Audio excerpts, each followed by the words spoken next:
What do you think is the big story of the day? Big story of the day. I mean, my newsletter this morning, really what I'm watching are going to be the elections tonight. Obviously, we have the Wisconsin Supreme Court election, which I think, I think Democrats most likely favored. I mean, Mm, based on looking at the 2023 Supreme Court election, it would probably be a yeah. somewhat similar electorate, certainly similar themes.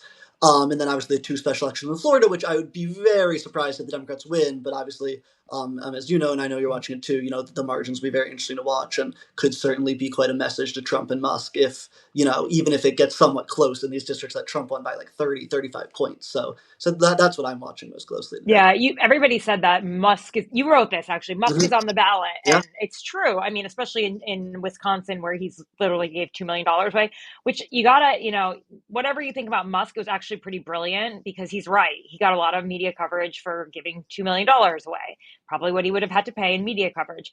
I agree. I mean, these are the kind of temperature check moments, right? These are base elections. People who go out and vote in specials are not regular people. Like, these are people who want to either send a message to the administration, they're fired up activist base types. And, as much as this guy, what's his name? Fine from Florida, who's in Waltz's seat. He's the Republican. He's underraised, not even hitting $1 million, which actually you don't really need to raise $1 million, right? To run in a congressional seat that's 30 plus You points for wouldn't Trump. think. You You wouldn't shouldn't think. have Yeah. to. So he thought it was going to be a cakewalk. And you got this Democrat who raises like nearly $10 million. I mean, that would be a historic upset. I think the last time it happened was in the 90s in Florida in that seat. But, I grew up in a seat that's always been held by a Republican, Mikey Sherrill's seat. And now Democrat Mikey Sherrill, who's going on to possibly be the next governor of New Jersey. And, that was sort of seen as like a Wall Street bedroom community. And here we are. There was that blue wave that produced a lot of really powerful, sort of like moderate Democrats, and helped them to solidify, their problem solver caucus, their Main Street caucus, or whatever. And now they're going on to even bigger roles, like Abigail Spanberger in Virginia, who was a force. So every one of these elections, like, yes, we are just like political journalists who are hungry to get like some sort of inkling of what 2026 is going to look like. And we look, and maybe we overanalyze and like we're looking too closely into a judicial election and, two House seats in Florida. But I do think they will, Trump's team will feel it. We'll Mhm. get an indication of how riled up the Democratic base is. And I also think it will help like the Democrats figure out their way out of the wilderness. Right. And I think to your point, like, because these districts are so, wildly red, it's hard to take as much of an indicator, except for the fact that you take, if Democrats do really overperform here, then suddenly you're looking at districts like kind of the Sherrill district you mentioned, more kind of swing districts, Hmm. in the suburbs, places where, Republicans won Harris districts, that, suddenly those, maybe they can't win in Florida's sixth or Florida's first, but then those are the seats that really a lot of Republicans in those seats are worried about. And that's exactly why they pulled the Stefanik nomination, last, Hmm. it was for fear of seats like that. And that's not a very, at least anymore, very competitive district either, but I it's mean, she was like plus 12, right? Or something in the last election. Yeah. exactly, but that's just in the bubble now of, especially in a president's first midterm. It's one of those seats that you'd start maybe being worried about, especially with a president whose approval ratings are dropping, whose rating of his handling of the economy is dropping, and then as Yeah.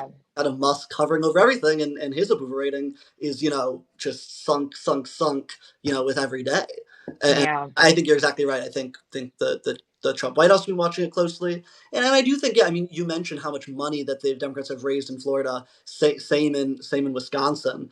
I think that does show. I think the Democratic base is just, they're just, you know wandering around for something to kind of unite behind and something to kind of pour their energy into. And I think, races like this, especially if they turn into victories or even near victories, are the type of thing the party kind of needs to inject some momentum for their leaders to be able to point to. Okay, we are actually doing something. We are putting some wins on the board. To kind of take back to their base. And I do think, it does show a little bit of kind of normal political kind of cycles returning. I think a lot of Democrats felt after November, there was no path back for the party and that they were, in the wilderness, like you say, without any path to return. The reality being that, normally in a midterm, after president is 2 years in office, normally actually the opposition party does very well. And normally, especially Yeah. this, they do very well. But I think a lot of Democratic-based voters might not realize that, and might not be looking kind of 2 years ahead and thinking in those cycles yet. But special elections like this kind of help remember that, a party that lost, with 48% of the vote in November, isn't out for good. These are, Yeah. looking, at elections like this to be very competitive. Yeah, someone said to me this morning, the Democratic Party is about to be punk rock again. It's always fun to be the opposition, right? Mhm. The question is do they become the Tea Party of the left, which is what everyone's obviously talking about, and do they pick more extreme candidates that can't win elections, or do they do what they did in 2018, where they picked more moderate candidates who were able to win primaries and ultimately the elections, the blue wave, the moderate blue wave, a lot of them being women with national security backgrounds, like Elise Stefanik. I mean, I'm not Elise Stefanik, sorry, Alyssa Slotkin, Mikey Sherrill, Abigail Spanberger, CIA, former military for Sherrill.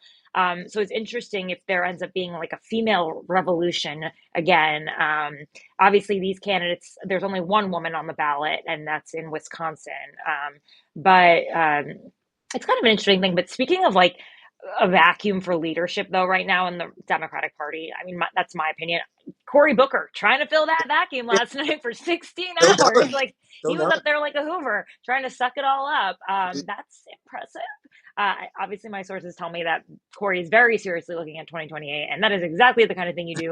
He's running the comms arm of the Senate right now. He's like I forget the name of it, but you know what I mean. It's like their Yeah. chief communication strategist.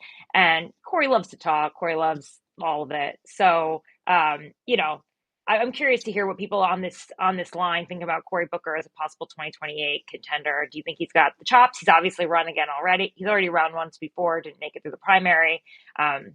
Should you be precluded from that? Has he grown? Do we think he's a more formidable politician this time around?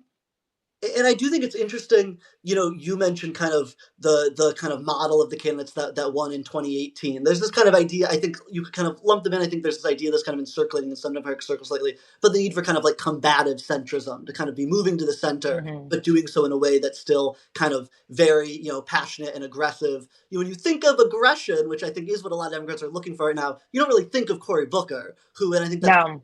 hurt him in his 2020 primary race, kind of talking more in some ways similar to Biden, kind of about the soul of the country and kind of appealing, this is someone who meditates and someone who is very kind of soulful, Mm, but not necessarily, typically at least as kind of aggressive or combative as I think a lot of Democrats are looking for. I do think a speech like this is his kind of attempt to kind of position himself a little bit differently in the party as kind of, he positioned himself as kind of the one kind of senator kind of standing up, holding the floor for 15 plus hours, railing against Trump. Obviously, he's had some help because no one can just stand yeah.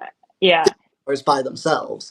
But Yeah. it's interesting to see him, and obviously, I think Gavin Newsom's also trying to kind of reinvent himself for 2028. Someone who's been very left on kind of transgender Mm, policy, now suddenly kind of pivoting in his podcast. And so, this is the time I think we'll start seeing a lot of those Democrats, who have very established party brands for the last few years, suddenly kind of reinventing themselves anew, as clearly they're all kind of circling 2028. yeah. I think it's either you could call it aggressive moderation or performative moderation, Yeah. whatever it is. And believe it or not, like a lot of politics is just performative. And for people who are riled up and angry, specifically the base, like they're going to cling to the best.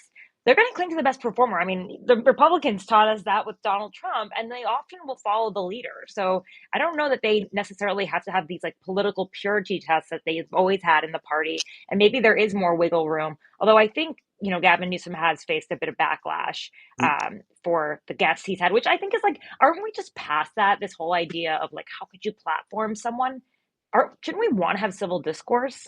And shouldn't a party that just lost, not in a landslide, as Trump likes to say, but certainly lost across the board, lost ground in Gavin's own California and states like New York, you would think they would be wanting leaders who are able to kind of have those conversations with, the other side and people who are kind of leaning in the other direction. That would seem pretty important for a party in the minority right now to learn more about, not necessarily that Steve Bannon and Charlie Kirk are representative of all people who voted for Trump or anything like that, but at least, trying to think more about how people like that are voting, and they might not be representative, but they've been very successful messengers, both of them in their own ways. And you would think, a Democrat candidate trying to learn some of those messaging tactics, probably not the worst thing. I mean, Charlie has a very loyal fan base of young millennial Gen Z men who, if they remain politically active, are a powerful force, as we've seen. So today is Liberation Day. How are you feeling? Do you Tomorrow. feel liberated? Did you I see feel free. I don't he know said about you. Everything's going to he said cost more. explicitly it's tomorrow because he didn't want to have it on April Fool's Day, which I thought was like Oh, a yeah, you're great show. right. How could I But forget it's not April quite Liberation. 2nd? I'm not free yet. I take that back. April I'm Fool. sorry. I'm sorry. April I'm Fool. not free. I'm still in bondage. Cannot wait for that moment. How are you feeling about it? What do you think is going to happen? Trump backs out, or he creates so many exceptions that there are no towers. Although he does love tariffs. Everyone forgets this. He loves This is tariffs. true. This is true. I mean, if there's what there, I think there are very few public policy issues that Donald Trump is legitimately kind of personally passionate about. Like, obviously, there's kind of this coalition behind him of Yeah. different people passionate about different things. He is the one who brings the tariffs to the table, and he cares about them. And I mean, I wrote this in my newsletter yesterday. I think there's been this kind of very interesting trend of Trump being asked about certain events within his administration and kind of saying, "Oh, I don't know. I haven't heard about that. I'm not sure." And that I think does kind of lead to this perception that perhaps he isn't kind of firmly on the wheel, and maybe there's people like Elon Musk or other people that are maybe a little bit more clued into things, where he's at least claiming kind of ignorance. But I do think that tomorrow, what does happen tomorrow, because we don't know, is I think Right. really key test of that, because we know Donald Trump does care a lot about the tariffs. He wants to be very expansive. Reportedly, he has even been talking about reviving the universal tariffs, an idea that he floated on the Mm. campaign trail. That, I mean, you could probably speak to this as well, but not many of his advisors are very happy with the idea of universal tariffs. And so, in some ways, this is kind of a throwback to his first term as kind of this push and pull between him and his own advisors, his own Mm. administration. And it'll be interesting to see, the more limited and more exceptions there are to the tariffs tomorrow, I think is a signal of the less power that Donald Trump has in his own administration, and the more sign that, kind of like his first term, there's still people around him that are kind of reining him in, kind of bringing him back from kind of his most aggressive impulses. The kind of narrative, obviously, so far is that that hasn't been the case in the second term, but I Yeah. think tariffs will be a really key test of that if they do kind of pull him back from universal tariffs or even full reciprocal tariffs, and kind of add in all these exemptions that we know he doesn't like, and kind of limit it to only the dirty 15, as now they're talking about. I think that that is a big sign that Trump not getting what he wants. Though there are some other internal dynamics happening as well. You've got Howard Lutnick, the Commerce Secretary, sort of egging him on. Scott Bessent being like, let's like cool this down a little bit. So there's obviously always the team of rivals going on in Trump world. And, which is he going to go with the angel or the devil this time? Who's to say? But I think there's a lot of bluster here, and Trump has sort of like backed himself into a corner. So I'll see what happens. We'll all see what happens. I don't even think he really knows what he's planning to do. Um, Tariffs. I just had Mark Cuban on the show, and he did say that they are reversible, and that they're all sort of preparing as business leaders for or without them. But absolutely, the price will be like we'll take it as consumers, like the charitable business corporations. They're not picking it up, right? Um, you know, so we'll see what happens with that. I also spoke to Michael Cohen yesterday, his former attorney, and I asked him, like, how long has he been loving tariffs for? And he's like, he's always just been obsessed with the idea that why is America losing a trade war? And it's like it is true. Like, why are we not exporting? I mean, the ratio is insanely off for Americans in terms of like our ability to export. He's not wrong about that, but like the way he's going about it, it's kind of like what he's trying to achieve is right, but it's the method to the madness, I think, and that's the problem. But And there's ways to do it a lot more targeted. I mean, I'm curious to watch, and I don't know if you're watching all. There should be a vote whenever Cory Booker stops speaking or sometime today. There's going to be a vote on under the National Emergencies Act, which Trump has used tariffs in Mexico and Canada. He can't, the Congress can vote to undo one of those national emergencies, which is kind of the legal basis for the tariffs. As we know, the House is kind of blocked anyway for voting that to be fast tracked. But there could be a vote on that today in the Senate. And it's looking like a few Senate Republicans could vote to repeal the national emergency, which would, if the House were to theoretically vote for it, which they likely won't, which would right. likely undo the tariffs at least on Canada. I'm curious, like what you're hearing from congressional Republicans. Do not, as far as I can tell, seem very thrilled about this Uh, liberty. Oh yeah, no, no. I've been hearing this for months, like that they're going to feel downstream effects of all of this in their districts, in their states. And then Doge cuts on top of it, with a lot of federal jobs throughout the country being cut. So it's like everyone's aware of it. particularly even the red states, because there's a lot of exports coming from manufacturing in the red states, from agriculture. A lot of the coastal elites, the cities, they actually export services, Mhm. and those aren't necessarily tariffs. But so they're particularly vulnerable to this. I was talking to the governor of North Dakota, and Kelly Armstrong, and he was telling me, their number one export is soybeans to China, and they share a border with Canada. And a lot of farmers actually have their border half in, like their land is half in the U.S. and half in Canada. So they've been in touch with the White House about all of this. It's very complicated, way more complicated than just like a let's fire off some guns and see if anyone gets shot, and if we win. I mean, it's just kind of just really feels like they're playing it, fast and loose. But we'll see what happens in the next few days. I mean, he did back down the last few times, so. True. How much do you think Trump cares at this point? I mean, obviously, I guess we can talk a little about what he's musing about 2028, but assuming that he does not actually run for a third term, how much does he is a lame duck president. Obviously, a lot of Republicans seem very, freaked out about the potential political impacts of the tariffs. We've already talked about kind of the special elections that clearly they're panicking about. But Mm. as a lame duck and clearly someone who's not that invested in the future of the Republican Party, like how much do you think he cares about the political impacts of things like the tariffs right now? Kind of assuming he never has to be on the ballot himself ever again. It's a really good question. I, you're right. Like he does sort of feel like there's probably this is his last shot at it. I know everyone's like he's running for a third term. Like I first of all think that's A, like trolling the libs. B, it's a way to sort of give him some more juice when he is clearly a lame duck. And I was talking to Michael Cohen about it. He's like he wants it. I'm like, as bad as he wants a third term, you need to ratify the Constitution. You need 2/3 majority in the House and Senate. He has two to three seats on a good day in the House. He can't even pass a reconciliation bill right now.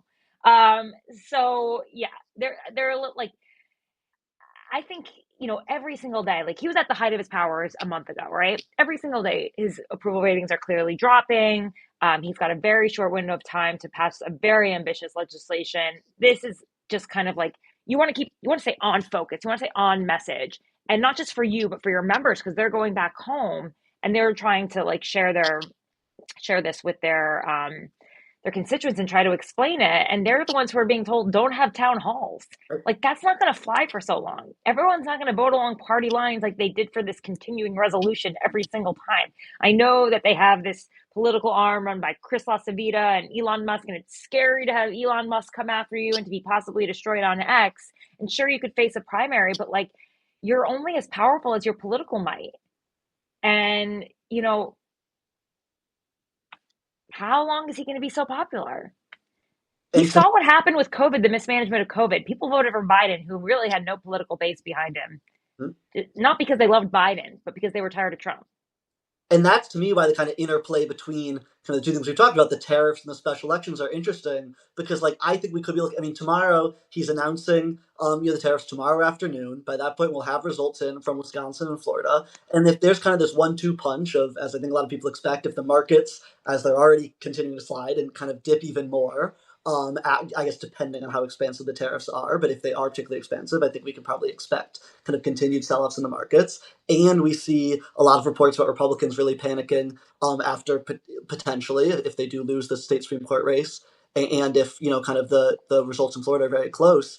I think to your point, I think that's when that political might suddenly doesn't look so mighty. And what was like fairly decisive and impressive victory a few months ago, isn't going to matter that much to kind of vulnerable House Republicans who are suddenly, it's like, what have you done for me lately? Looking, the political might doesn't look so strong anymore. And as you say, they have a very slim majority. You could have today also another kind of loss on the floor as they're trying to push through this kind of rule, the block proxy voting, which is obviously in some ways, it's somewhat of a minor issue, and it just kind of reflects for new parents who are in Congress. But it shows to me Mike Johnson kind of just fighting a needless fight against some of his own members and potentially suffering a needless setback. And I just think the more that these setbacks and embarrassments pile up, the more I think you will, see Republicans. How you might be afraid of a tweet from Elon Musk, but maybe you fear more a Democratic ad showing your support for Elon Musk, and so you suddenly those two things are going to be kind of balanced against each other more and more if the Democratic ad campaign against Musk really does seem to have worked in Wisconsin and Florida, then Elon Musk is going to seem so scary anymore as a kind of opponent. He's going to seem scary as an ally. Totally, I agree with you. And also, let's not forget that the majority was made in New York and California. I Mhm. wouldn't feel so comfortable in those seats, Right? And so this is like Long Island we're talking about. You don't like you can't play it too hard to the right. Like, if I was Lawler, it might not be a bad thing for him to be, like you said, to be in a war with Elon Musk to Right? protect his constituents. Mike Lawler's in New York State, by the way, but Yep. his seat was long held by a Democrat. So, And he tweeted the other day about a Social Security office in his district. I mean, for just that reason, because there's all these members have constituents who are a lot of them freaked out about these guns. and let's not forget this: what they are going to have to pass, by the way, this huge reconciliation bill. There are probably about 20 members from the SALT states, state and local tax deduction states, that want the deductions back at a higher level. Um, and they're the ones, the majority makers, a lot of them from New York, New Jersey. And, they're not, they defected last time. There were 19, I think I think it was it was in the teens, the number of Republicans who voted against Trump's tax bill in Including Elise 2017. Stefanik, by the way. What was it? Elise Elise Stefanik, Stefanik. exactly. Yeah, exactly. And he can only afford to lose 3 to 2, depending on what happens tonight. Yeah, I mean, depending, but at most. At most. I mean, they've got a long way to go. Plus, they've got to raise the debt ceiling soon. And they never do that without the help of Democrats. Not Yeah, once in Trump's 4 years, he had needed the help of Democrats in the last term to raise the debt ceiling. Do you think that Republicans are going to raise the debt ceiling for him? I mean, it's interesting. I mean, already the House, they obviously voted for a resolution that didn't, actually do it, but at least A kind of. Biden resolution, by the way, created by the Biden years. Well, no, but I'm saying the kind of budget resolution Yeah, that they passed exactly. legislation, kind of suggests that they would. I think, I will say, I've been impressed so far by Mike Johnson. So far, I mean, we'll see what happens with Okay. the rule vote today, but is yet to lose a major vote and has gotten Republicans to vote for several things that, as you say, you would not typically think of House Republicans, Freedom Caucus members, former Tea Party members being willing to vote for. He's gotten them to vote for a continuing resolution. He's gotten them to vote for the budget resolution that at least puts kind of lays the groundwork to raise the debt ceiling. It does seem to me at this point that there are enough Republicans willing to vote for a debt ceiling increase, but it's also, I think, the details are going to matter a lot. Reportedly, Senate Republicans want to raise even more than the House budget resolution did. I think that's going to be a very tough sell. Kind of with the Freedom Caucus, but then on the other hand, it's going to be a tough sell to Senate Republicans who are worried that they're going to then have to raise it again between now and the 2026 midterms, and they're worried about that. And that's kind of where you end up with this bizarre situation where it looks like the House and Senate are going to be passing different budget resolutions for the same eventual bill. And that's basically Mm-hmm. what they're saying is like, we have all this disagreements about SALT, like you said, disagreements about the Yeah. debt ceiling, disagreements about IRA tax credits, disagreements about Mm-hmm. how much spending to cut, which spending to cut, whether they should cut Medicaid. I mean, like literally the list of things that they disagree on is much more than they agree on for this bill. And they're basically kind of pushing off all those disagreements, kind of for months later, saying we'll pass a budget resolution without settling all this stuff, which is fine. It gets you through the day. It makes you, it gets you through the week, but you're going to have to settle all this stuff eventually if you want to pass legislation. And Yeah. they've just shown no ability to kind of get united behind it yet. So I mean, it's going to be a very difficult road. Yeah. What do you think Mike Johnson's secret sauce is? I mean, do you think they just trust him because he's so damn earnest? Like, I I don't think know. I think his secret sauce lives in the White House, and I think Oh, it's right. As he's only as powerful as Trump is. I I guess mean, you're every right. time he's needed a vote, it's Trump who's bailed him out. He bailed him out in the Right. speaker vote. He bailed him out with the CR, with the debt ceiling. I mean, it's kind of with the budget resolution. Kind of each of these votes, it does not seem like it's Mike Johnson twisting the arms, or Steve Scalise, or Tom Emmer, who's at least nominally the House Majority Whip. The House Majority Whip right now, it seems to me, is Donald Trump. Hmm. Interesting. He's got a pretty strong hand then, keeping people in line, but it's gonna be harder and harder, like you said. One People hundred weren't afraid to percent. vote against his bills last time, so we'll see what happens this time. A lot of people are saying they're gonna have to make a bill that's too big to fail, but then like, how do you pass that through the Senate reconciliation process? Just seems like a mess. I kind of want to turn this. We only have a few minutes left, so I kind of want to turn this to the people who are on the line. Thank you to all 396 of you. I hope you'll also subscribe to my page and continue to support me and Gabe. So, what do you want to know about this today? Like, what's on your mind? Because I haven't seen a ton of like messages, but curious if you have any questions for the two of us. Here's one. Do the Democrats need to have a come to Jesus moment to get them to move in the same direction instead of sort of whatever it takes to beat the Republicans, Trump and Musk?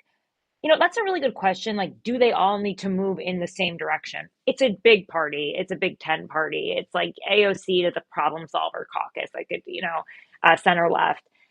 It's hard. It's all the thing about America. So I used to be a correspondent in the EU. Is that every government in the EU has an opposition party with its own opposition leader. And by the way, they can sack their leaders at any time. They can sack their prime ministers at any time. Even the leaders who are in power, they can be sacked at any time. But which always keeps it interesting.